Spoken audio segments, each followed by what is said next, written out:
आर्थिक घोटाले की हलचल है और इन तमाम हलचलों के बीच एक मुद्दा 12 राज्यपालों और एक उपराज्यपाल की नियुक्ति का भी है, जिसकी घोषणा कल ही हुई है।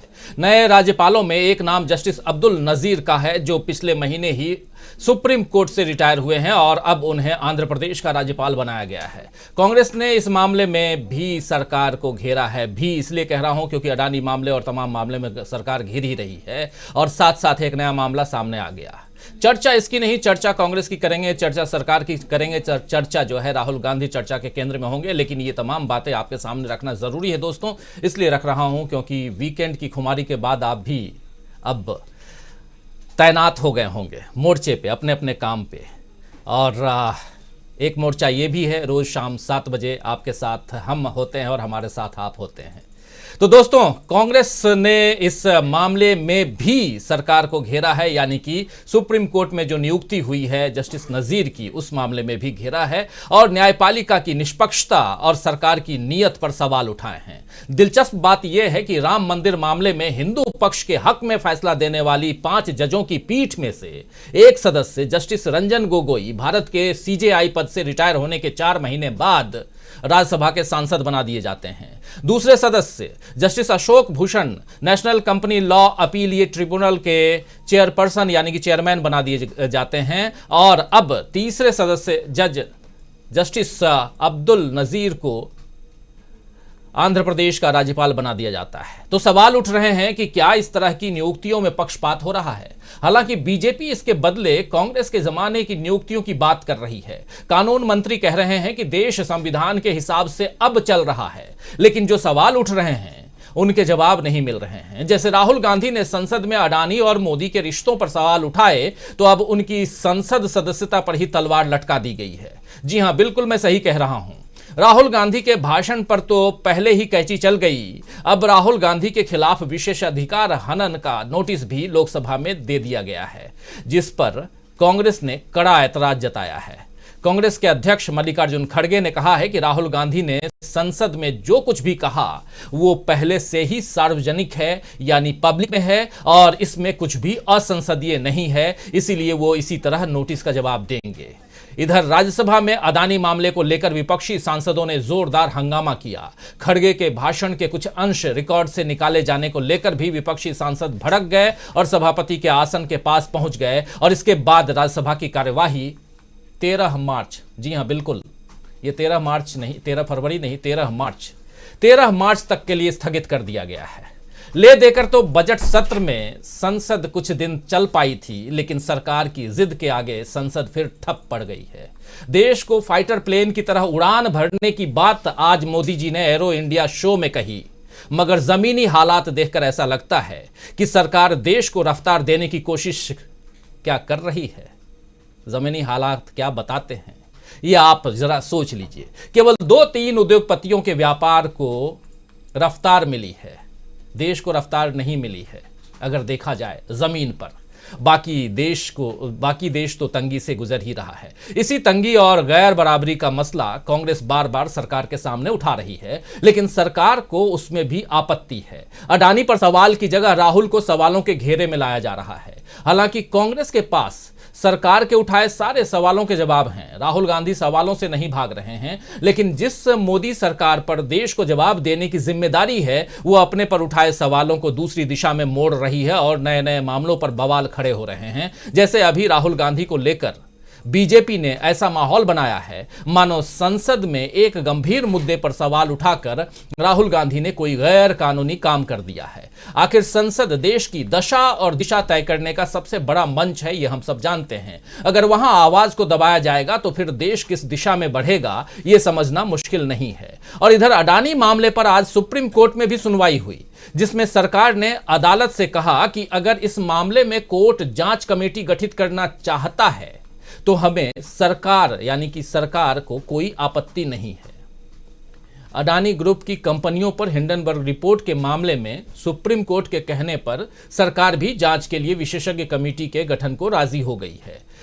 मोदी सरकार कमेटी के सदस्यों के नाम बुधवार तक कोर्ट को सीलबंद लिफाफे में सौंपेगी और अब अगली सुनवाई शुक्रवार को यानी इसी हफ्ते के अंत में होगी।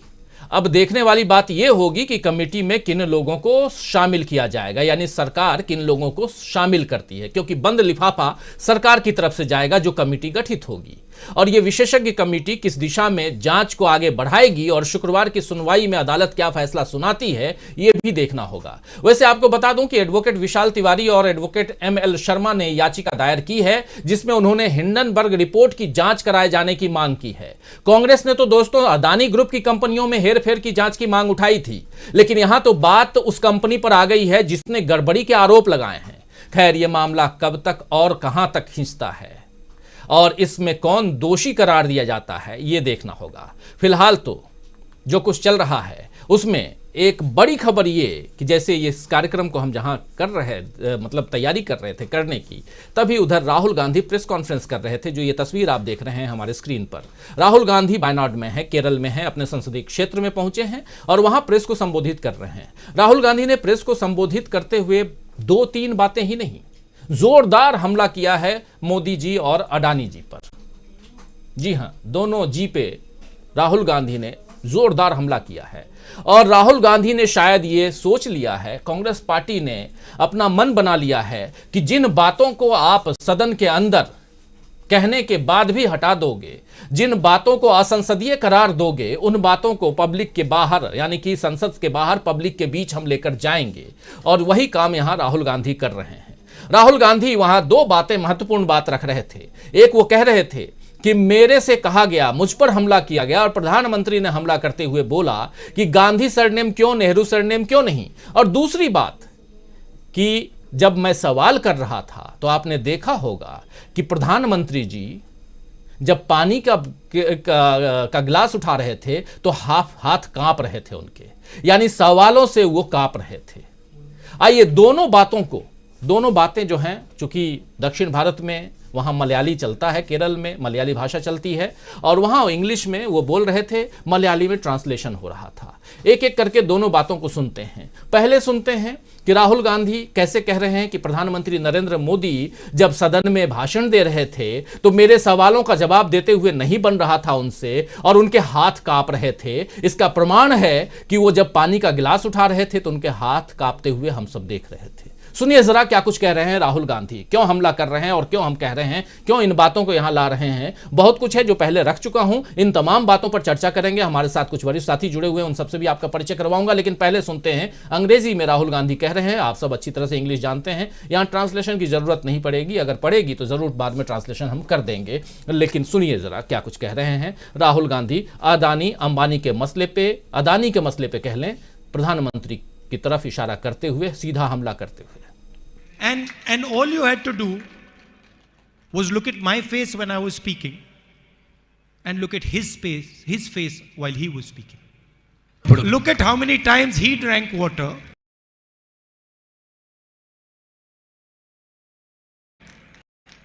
How his hand was shaking when he was drinking water, and you'll understand everything. He doesn't realize the absolute last thing I'm scared of is Narendra Modi. It doesn't matter whether he's the Prime Minister of India, whether he has all the agencies, doesn't matter. Because the truth is not on his side. And one day, he will be forced to face his truth. तो राहुल गांधी कह रहे हैं कि देख लीजिए, जब मैं बोल रहा था तब और जब प्रधानमंत्री बोल रहे थे तब, जब गिलास उठा रहे थे, जो बातें मैं पहले रख चुका हूं वही बात यहाँ इंग्लिश में वो कह रहे हैं। अपने इस एक सभा है उसको भी संबोधित कर रहे हैं, मीडिया के लोगों को भी संबोधित कर रहे हैं राहुल गांधी। और दूसरी तरफ राहुल गांधी का गांधी सरनेम मोदी सरकार को पसंद क्यों नहीं है, क्यों मोदी जी से पूछा जा रहा है कि अडानी की बात कीजिए तो कहते हैं कि गांधी सरनेम की जगह आपने नेहरू सरनेम क्यों लगाया। सवाल कुछ और, जवाब कुछ और।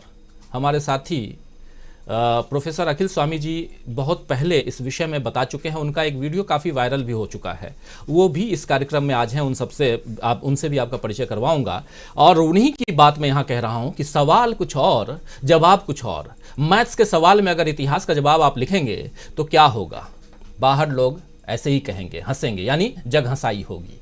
सुनिए जरा। और ऐसे कॉपी जो हैं टीचर्स कई बार बच्चों के बीच भी बांटते हैं और कुछ पेरेंट्स के बीच भी बांट देते हैं कि देखिए आपका बच्चा क्या लिख के आया है। लेकिन जब आप सब कुछ मीडिया के सामने, सब कुछ मीडिया नहीं, टेलीविजन के सामने लाइव में कह रहे हों तो परिस्थितियां और भी आपकी भयावह हो जाती हैं। भयावह वर्ड स्पेशली बोल रहा हूं, वो इसलिए हो जाती हैं क्योंकि आप देश के प्रधानमंत्री हैं। दूसरी बात सुनिए जरा, वही सवाल कुछ और जवाब कुछ और। कैसे कह रहे हैं गांधी की जगह नेहरू क्यों नहीं? सुनिए Rahul Gandhi.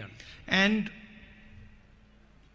There are shell companies abroad that are sending thousands of crores of rupees into India, and nobody knows who these shell companies belong to.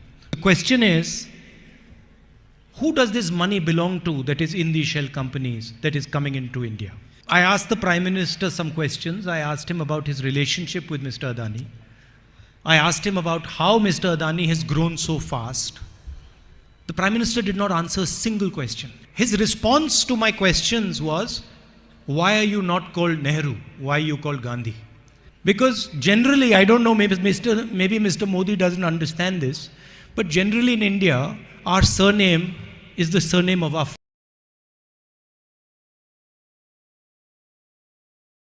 थे आप राहुल गांधी को कह रहे हैं कि मैंने शेल कंपनियों के बारे में, अदानी के बारे में, अदानी की कंपनियों के बारे में, घोटाले के बारे में पूछा तो वहाँ प्रधानमंत्री जी कह रहे हैं कि आप अपने सरनेम गांधी क्यों लगाते हैं, नेहरू क्यों नहीं लगाते हैं। उस पर राहुल गांधी कह रहे हैं कि नेहरू सरनेम और गांधी सरनेम में फ़र्क क्या है और कैसे पिता के नाम को आगे, पिता के सरनेम को आगे बढ़ाया जाता है हमारे यहाँ भारतीय जो परंपरा है उस परंपरा के अनुसार। ये बातें दोस्तों हम लोग कई बार करते रहे हैं और यही बात यहाँ राहुल गांधी भी कह रहे हैं। लेकिन राहुल गांधी के मुंह से ये बात हमारे मुंह से, हमारे विश्लेषकों के मुंह से निकलना और राहुल गांधी की जुबान से निकलना, दोनों में फ़र्क है। आधिकारिक तौर पर राहुल गांधी, क्योंकि हमला उन पर है और वो अगर कह रहे हैं तो बात निकली है तो दूर तलक जाएगी। दोस्तों कार्यक्रम को आगे बढ़ाते हैं। सबसे शुरुआत में हमने बात अब्दुल नज़ीर की भी की थी, यानी जस्टिस अब्दुल नज़ीर जो अब महामहिम यानी राज्यपाल की भूमिका में आ गए हैं और आंध्र प्रदेश के राज्यपाल हैं।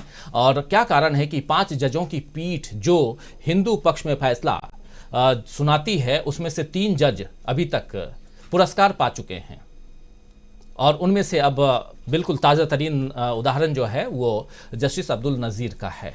चर्चा यहाँ भी हो रही कि आखिर न्यायपालिका सवालों के घेरे में अगर रहे तो फिर देश की जनता कहाँ जाए।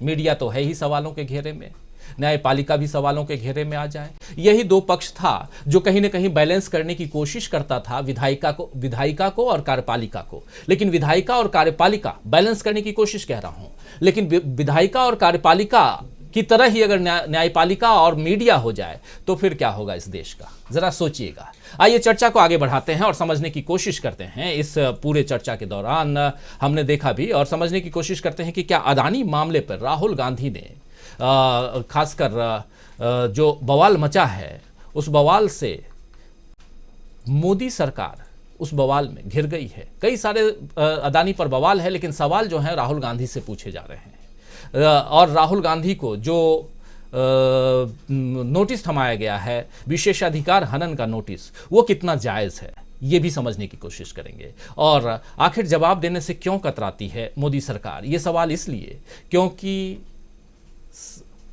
मोदी जी नेहरू की बात करते हैं, मोदी जी कहते हैं कि इंदिरा गांधी ने कितने, पूछा जाता है कि अदानी पर आप कुछ तो बोलिए, कहते हैं इंदिरा गांधी ने कई राज्यों की सरकारों को गिरा दिया। तो ये जो जवाब देने से कतराने की बात है, क्यों सवाल से भागते क्यों हैं, ये कह सकते हैं सीधे शब्दों में कि सवाल से भागते क्यों हैं मोदी जी।